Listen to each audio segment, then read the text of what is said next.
Kata Paulus apa? Kalau kalian percaya Yesus itu Tuhan dan Allah yang membangkitkan dia, maka kalian akan diselamatkan. Itu bullshit kata-kata Paulus. Apa kata Paulus di Efesus? Apa yang aku katakan, aku berkata bukan menurut firman Tuhan, melainkan seorang bodoh yang berkeyakinan. Jadi jangan percaya kata-kata Paulus.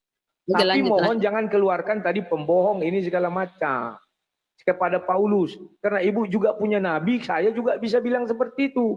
Tapi Udah, nanti kami ditangkap polisi. Kalau kalian bebas bilang apapun.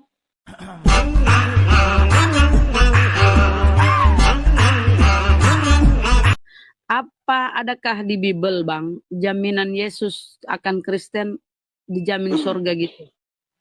Ya, di Bible tidak ada itu apa namanya itu ya, janji orang Kristen masuk surga. Tetapi betul sudah ada jaminan atau bukti orang Kristen masuk surga di 2 Korintus 12 ayat 2. 14 tahun yang lalu, entah di dalam diri entah di luar diri aku tidak tahu, seorang Kristen sudah dibawa oleh Bapa di surga itu ke surga tingkat ketiga. Itu isinya ya. Jadi kami tidak perlu menunggu janji-janji, menunggu apa ya, ya harapan-harapan karena sudah ada yang di surga. Jadi kami santai saja. Silakan.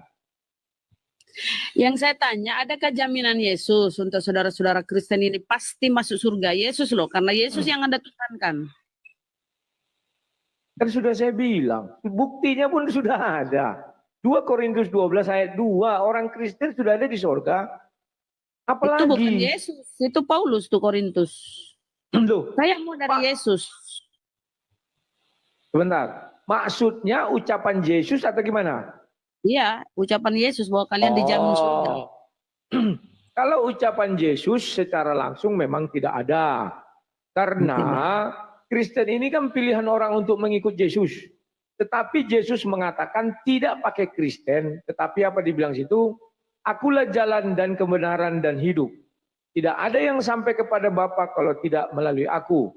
Nah, itu dibuktikan di 2 Korintus 12 ayat 2. Ternyata sudah ada seorang Kristen yang masuk ke dalam surga. Siapakah dia? Banyak orang mengatakan itu bebas saja, mau kau anggap siapa bebas saja. Intinya sudah ada orang Kristen ke surga. Orang yang disalib di sebelah Yesus itu salah satunya kan masuk ke surga. Terima kasih. Silakan. Artinya nggak ada jaminan ya Yesus ya sebagai Tuhan, nggak ada jaminannya.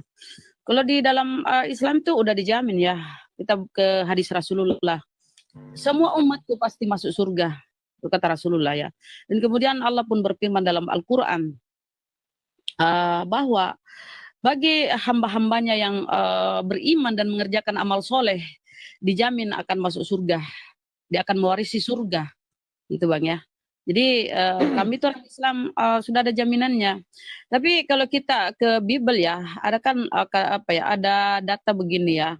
Kalau sudah dibaptis dan percaya kalau percaya Yesus adalah Tuhan dan Allah yang membangkitkan dia, maka dia akan diselamatkan. Nah ini saya minta ini keberkatan Paulus. Ya, tapi saya minta kata-kata Yesus ternyata nggak ada. Anda jujur, saya terima kasih ya.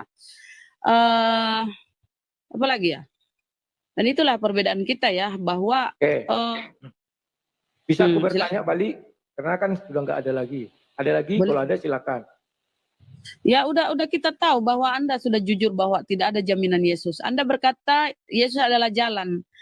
Jalan berarti bukan tujuan ya Bang ya. Jalan itu adalah petunjuk pengajaran. Maka apa kata Yesus dalam Bible? Pengajaranku bukan berasal dari diriku sendiri, tapi dari Dia yang mengutus aku. Yohanes 17:3. Hidup yang kekal itu kan surga. Adalah mengenal Engkau satu-satunya. Mengenal Engkau bukan merujuk kepada diri Yesus, tapi mengenal Allah.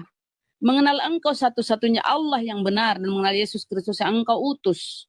Di dalam Yohanes pun, Yohanes 14 kalau nggak salah ya, mohon maaf, Yohanes 14:13. Setiap utusan, sebab utusan itu dialah yang menyampaikan firman Allah. Jadi Yesus menyatakan bahwa dirinya utusan, dan utusan itu siapa yang diutus Allah, dialah yang menyampaikan firman Allah. Karena Allah akan mengaruniakan rohnya yang tidak terbatas. Ini sangat jelas di dalam Bible ya, pernyataan Yesus dan data-data di Bible pun bahwa utusan adalah penyampai firman. Kata Yesus, firman yang engkau sampaikan telah kusampaikan kepada mereka. Jadi Yesus itu penerima firman dan firman itu disampaikan kepada pengikut-pengikutnya atau kaumnya ya, Bang ya. Jadi tadi Anda berkata Yesus adalah jalan. Jalan bukan tujuan. Jalan itu adalah syariat-syariat, ajaran-ajaran, petunjuk. Ya, bukan tujuan. Jadi Yesus itu ibaratnya petunjuk, ya apa namanya ya, iya syariat, aturan-aturan untuk menuju kepada surganya Allah. Oke Bang, silakan. Oke, terima kasih. Ya, terkadang kawan-kawan Muslim sulit mengerti apa ucapan Yesus. Jangankan kalian, murid-murid pun sulit mengerti. Karena ada di sana kata jalan, maka kalian selalu merujuk jalan seperti jalan tol, jalan raya, jalan desa, jalan negara. Saya ngambil sebuah percontohan. Bagaimana apa jalanmu? Kita ini kan orang-orang terdakwa ini sekarang. Orang-orang terdakwa yang menunggu keputusan pengadilan. Apakah ke surga, apakah ke neraka? Siapa jalan kita ke surga? Siapa jalan kita ke neraka? Kan begitu. Jalan kita ke surga adalah amal ibadah kita. Atau perbuatan baik kita, atau iman kita lah. Jalan kita ke neraka adalah kejahatan-kejahatan kita. Jadi tidak ada hubungannya, oh ini jalan, ini menuju ke sana, ini. Bukan begitu maksudnya. Maka, Yesus sudah mengatakan dia datang nanti sebagai hakim. Hakim yang memutuskan. Maka daripada itu, sudah selayaknya kami mendekatkan diri kepada hakim. Kan begitu. Agar apa? Agar dia mengenal kami. Dan dalam pengadilan nanti, dialah jalan kami menuju surga. Dan bagi si jahat, dia juga jalan orang menuju neraka. Ya, tetapi di situ dikatakan bahwa Yesus adalah hakim yang adil. Ya, akulah jalan dan kebenaran dan hidup. Hidupnya yang ditekankan sana, tidak ada yang sampai kepada Bapa kalau tidak melalui aku. Jadi jalan kehidupan itu melalui Yesus. Nah, contoh lagi, dokter. Ya, jalan kita untuk hidup itu melalui dokter. Tidak harus melalui jalan raya. Banyak contoh-contoh kalau kita mau mengungkapkan hal itu. Nah, apakah saya bisa menyentuh ucapan Ibu mengenai umat Islam tadi sudah dijamin masuk surga atau tidak? Atau nanti? Silakan. Bisa nggak? Halo? Pak, coba diulang. Bang, pertanyaannya? Bukan, apakah saya, kan Ibu tadi bercerita bahwa di dalam Islam sudah ada jaminan ke surga. Bisa nggak saya sentuh hal itu? Atau nanti Ibu bertanya dulu sama saya, baru nanti saya bertanya tentang Islam. Boleh Bang, ini dua arah, boleh silakan bertanya. Oke, terima kasih. Saya mau bertanya kepada Ibu ya. Ibu mengatakan bahwa sudah ada jaminan bagi umat Islam untuk masuk ke dalam surga. Pertanyaan saya, dengan apa?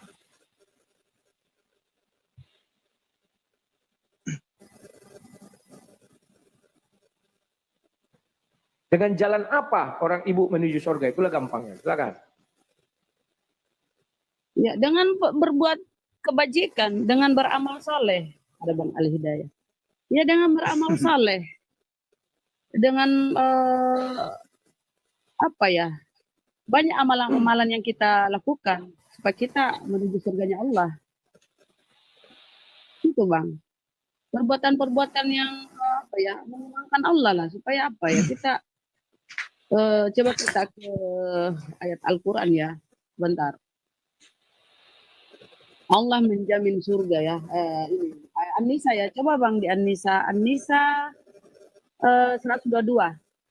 Bismillahirrahmanirrahim. Walladzina amanu wa amilus solihati sanudkhiluhum jannatin tajri min tahtihal anharu khalidina fiha abada. Wadallahi haqqa wa man asdaqu minallahi qila.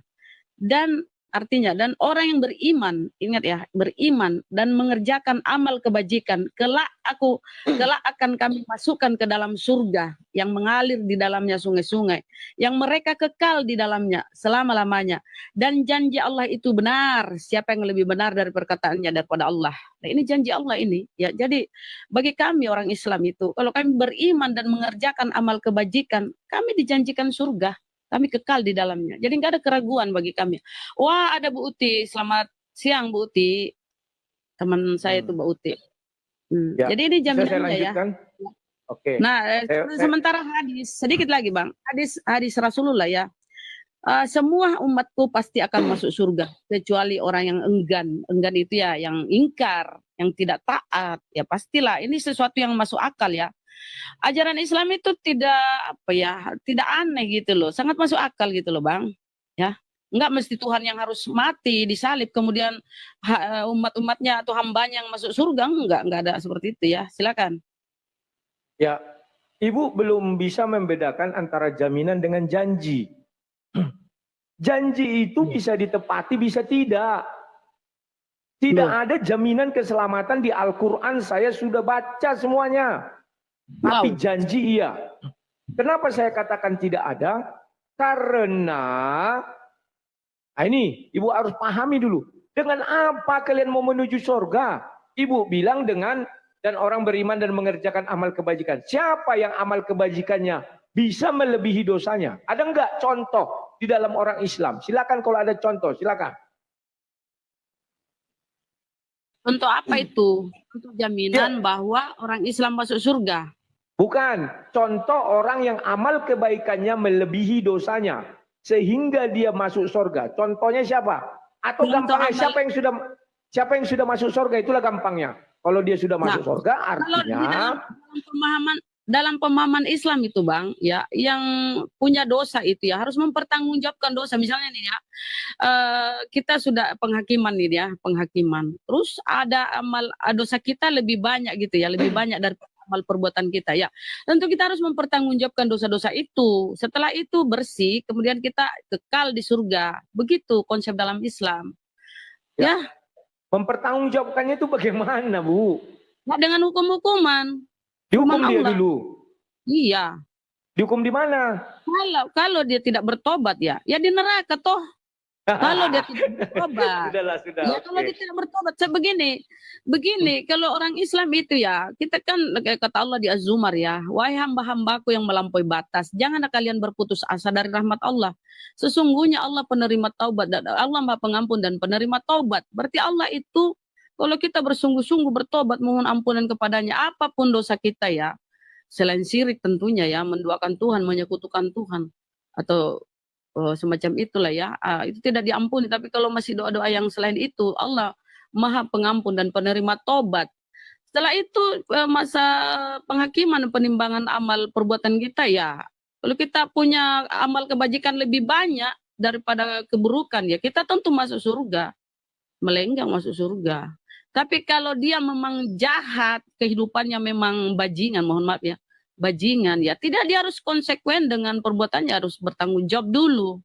Misalnya ya, baju kotor yang kamu memasukkan ke lemarimu, nggak mungkin toh kamu harus cuci dulu baju itu. Sama halnya dengan kita yang banyak dosa ini, bergelimang dosa terus masuk langsung ke surga, enggak lah, harus dibersihkan dulu. Itu Bang. Oke.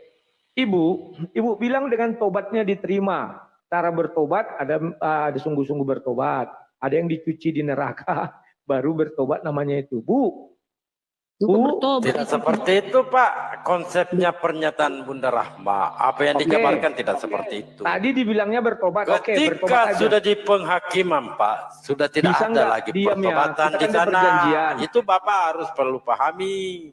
Bisa nggak bergantian ya? Kita kan sudah perjanjian tadi. Iya betul, tapi jangan narasinya liar juga. Narasi liar. Lanjutkan Bu ya, biarlah Ibu yang menjawab, nggak apa-apa. Ibu tadi mengatakan silakan. Jelaskan dulu. Saya cuma beri salam ke tadi. Silakan. Ya, tadi kita dibilang silakan ya. Oke. Ibu pertama mengatakan bertobat. Kita sudah lihat faktanya di dalam Al-Qur'an, Adam itu bertobat, itu terdapat di surat 7 mulai ayat 14 sampai 25 atau Al-Baqarah dari 30 sampai 38. Tobatnya diterima, tetapi dia dikeluarkan dari sorga. Nah, Ibu, dirimu tidak ada namamu di Quran, tidak tercatat. Apalagi sedangkan yang tercatat aja diusir dari sorga karena berdosa, setitik dosanya. Gak banyak. Ya, apalagi kita yang banyak dosa. Bagaimana mau masuk ke sorga itu? Makanya aku bilang jalannya apa? Kemudian Ibu memberi alternatif kedua. Bagi yang jahat sekali, Ibu bilang tadi, dia akan dimasukkan dulu ke neraka seperti pakaian dicuci, Bu bilang ya. Kalau saya jadi teringat di Katolik purgatori namanya, Bu. Ya. Jadi Ibu bilang dicuci dulu di sana di neraka, setelah itu baru dimasukkan ke dalam sorga. Ya, itu ada di hadis 60-80, hadis Sahih Bukhari. Tetapi di dalam hadis itu, Bu, Ibrahim mengakui punya dosa, Nuh mengakui punya dosa, Musa mengakui punya dosa, kemudian Isa tidak punya dosa, tetapi Isa membuka kenyataan bahwa Nabi Muhammad itu memiliki dosa masa lalu dan dosa masa yang akan datang, tetapi dia diampuni katanya. Nah, sedangkan Adam diampuni, diusir dari surga, Bu. Itu Nabi pertama lagi. Tetapi di dalam hadis itu dikatakan, nanti Nabi memindahkan orang dari neraka ke surga. Bagaimana seorang yang pernah berdosa bisa memindahkan orang dari neraka ke surga, Bu? Seorang yang pernah berdosa memindahkan dosa atau saya nggak ngerti. Silakan dijelaskan, silakan, Bu. Oke. Itu kan Nabi Adam ketika dia memohon ampunan kepada Allah. Allah Maha Pengampun. Ingat, Allah Maha Pengampun. Sudah aku bacakan tadi di surah Az-Zumar ya. Allah itu Maha Pengampun, Maha Penerima Tobat. Ya kenapa kalau dia diampuni dosanya? Dan memang konsepnya dia harus menjadi khalifah di bumi. Jadi dia turun ke bumi. Kalau Adam tidak turun, nggak ada lah kita ini. Nggak ada. Kau akan jadi apa di sana? Ya kan? Nah makanya itu Adam tuh di dalam pemahaman Kristen tuh makan buat terlarang. Kalau Adam tidak makan buat terlarang itu ya kalian tuh di surga pada telanjang, kalian kekal abadi. Gimana kalian kalau kekal abadi nggak turun ke bumi jadi penghuni bumi? Itu sudah dikonsepkan oleh Allah ya. Jadi ketika Allah makan itu dia mohon ampunan dan diampuni dosanya. Kemudian dia diturunkan ke bumi untuk menjadi khalifah di bumi. Kita inilah keturunan dari Adam ya, saudara-saudara. Apa tadi lagi pertanyaan terberbit? Tapi ini ya, saya ingin ke konsep keimananmu tentang Kristen ya. Di dalam Bibelmu Matius 38, banyak ayat-ayat pertobatan dalam Bibelmu ya. Tidak ada pengajaran tentang dosa waris Adam, kematian Yesus itu yang salib, dan dia akan menembus dosa waris Adam. Itu bullshit, nggak ada pengajaran Yesus seperti itu. Kalian itu mengimani dari apa yang dikatakan Paulus, akibat kesalahan satu orang semua jatuh ke dalam dosa. Ya, ini perkataan Paulus ya di Roma. Ya, di Ibrani apa kata Paulus? Yesus membawa darahnya sendiri sebagai persembahan yang tak bercacat. Ini pengajaran Paulus yang kalian imani. Kita baca di Perjanjian Lama, tidak satu pun data di sana bahwa Allah atau Tuhan meminta korban darah manusia, nggak ada. Ini iman kalian, yang kalian imani adalah perkataan-perkataan Paulus dalam surah-surah Paulus. 14 surah-surah di Bibelmu itu yang kau imani.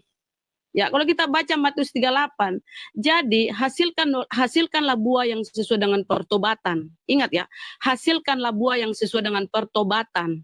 Markus 1:15 katanya, waktunya telah genap, kerajaan Allah sudah dekat, bertobatlah dan percayalah kepada Bibel ya. Yakobus 4:8, Injil. Yakobus 4:8, mendekatlah kepada Allah dan ia akan mendekat kepadamu. Jadi gini, ajaran-ajaran di Bibelmu sendiri dianjurkan untuk bertobat. Kata Yesus ketika mengajarkan doa kepada Bapa ya, dia mengatakan, ya Allah, ampunilah mereka dan mohon ampunan. Ya, kalian tuh dianjurkan untuk memohon ampunan. Enggak asal percaya Yesus itu Tuhan, kalian akan diselamatkan, enggak. Kata Paulus apa? Kalau kalian percaya Yesus itu Tuhan dan Allah yang membangkitkan dia, maka kalian akan diselamatkan. Itu bullshit kata-kata Paulus. Apa kata Paulus di Efesus? Apa yang aku katakan, aku berkata bukan menurut firman Tuhan, melainkan seorang bodoh yang berkeyakinan. Jadi jangan percaya kata-kata Paulus. Saya sudah kusampaikan bahwa apa kata Paulus di Ibrani? Yesus membawa darahnya sendiri sebagai persembahan yang tak bercacat. Bayangkan ajaran Paulus. Itu ya teman ya. Jadi kalian itu mengimani Paulus, bukan mengimani kata-kata Yesus. Karena Yesus tidak pernah mengajarkan tentang konsep penebusan dosa waris Adam dengan kematiannya. Silakan. Oke, terima kasih Bu. Tadi Bu bilang Matius 38, enggak ada Bu ya, sampai 28 ternyata. 38, Matius nomor 3, pasal 8 Bang. Iya Bang. Oke, terima kasih ya. Nah, sekarang Ibu bercerita konsep ke surga di dalam agama Ibu.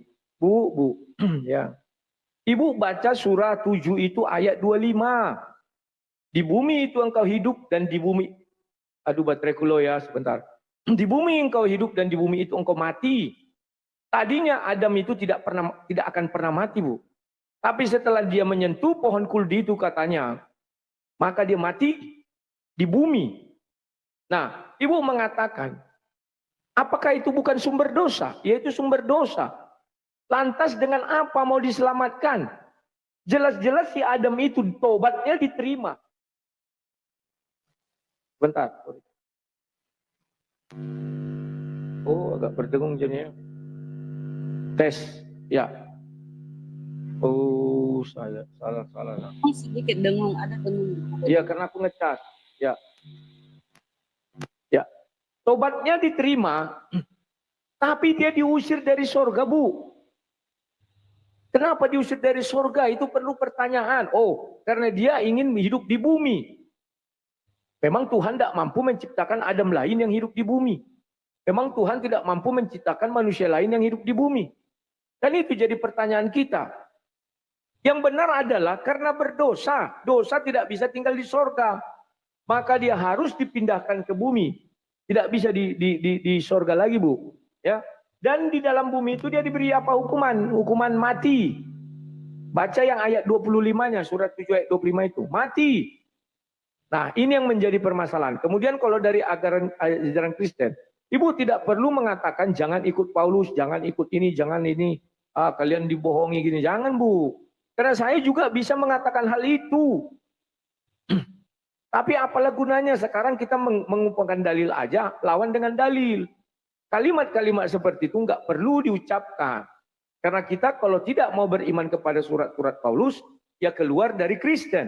Demikian juga kalau tidak mau beriman kepada surat-surat yang diucapkan oleh Nabi Muhammad yang dari Allah SWT itu, ya jangan masuk Islam. Dan begitu, kita harus menerima apapun itu. Perlu Ibu paham ya. Nah, kemudian Ibu mengatakan bahwa orang Kristen bagaimana darah gini-gini. Ibu, Yesus sendiri yang mengatakan di Matius 26 ayat 28, darahku akan ditumpahkan bagi banyak orang untuk penebusan dosa. Jadi kami memang harus ada penebusan dosa. Mana datanya itu mana? Enggak ada penebusan dosa di situ. Lanjut, enggak ada di situ. Aduh, Ibu jangan potong-potong dulu dong. Enggak ada penebusan dosa di situ disebutkan, Pak. Silakan lanjut dulu. Matius 26 ayat 28, kubacakan. Bentar ya. Dibilang begini. Sebab inilah darahku, darah perjanjian yang ditumpahkan bagi banyak orang untuk pengampunan dosa. Pengampunan. Ya, bukan pengampunan itu kan penebusan. Oh, beda, dengan apa kita contoh di bank, pengampunan hutang. Kita punya hutang. Beda. Saya minta penebusan. Anda kan mengimani Yesus mati menebus dosa atau bukan pengampunan? Sebentar Ibu, jangan nyela dulu dong. Jangan menambahi dan mengurangi data-data. Saya tidak menambahi, tidak mengurangi. Ibu jangan menyela dulu. Tadi bilang pengampunan. Oke, lanjutlah. Jangan menyela dulu. Oke, lanjut. Ya, pahamilah Bu cara berdiskusi kita ya. Biar enak gitu loh didengar orang ya. Dong, jangan, aduh ya Allah. Lanjut. Itu sudah jujur. Ibu tidak bisa memaksakan harus letter-let. Banyak di dalam kitab. Boleh Pak, jangan berdusta di sini. Siapa yang berdusta? Sekarang aku tanya Ibu. Ibu bohong kalau bilang dicuci dulu. Sebentar. Ibu bohong bilang dicuci dulu di neraka. Nggak ada itu Ibu tambahi. Kawan-kawan Ibu aja tadi protes. Sebentar. Yang Anda imani. Sebentar. Ini masih giliran saya. Tunggu dulu. Lanjutlah. Bu, sabar gitu loh. Nanti giliran Ibu. Ibu bilang apa aja aku terima. Tapi mohon jangan keluarkan tadi pembohong ini segala macam. Kepada Paulus. Karena Ibu juga punya nabi. Saya juga bisa bilang seperti itu. Tapi nanti kami ditangkap polisi. Kalau kalian bebas bilang apapun. Yang elegan. Framing, ayo lanjut. Saya nggak framing, Ibu bilang tadi kan begitu. Kalau bilang bebas nggak ditangkap polisi, gimana sih kamu ini? Kalau menghujat itu dan tidak ada data, itu menghujat gini. Memang Ibu pikir Ibu tidak menghujat tadi itu, Bu? Apa yang saya hujat? Ini saya bacakan datanya. Tadi Ibu bilang Paulus itu pembohong, nggak boleh. Kalau dengan dusta. Sudahlah. Kita elegan aja Bu, elegan. Ibu giliran saya. Kembali ke topik. Sebentar, kita elegan aja. Slow Bu, ya. Aduh, lanjut. Oke, gini saja. Sebentar dulu. Aku cabut dulu karena bateraiku low, aku cas dulu. Nanti saya masuk lagi beberapa setengah jam lagi ya.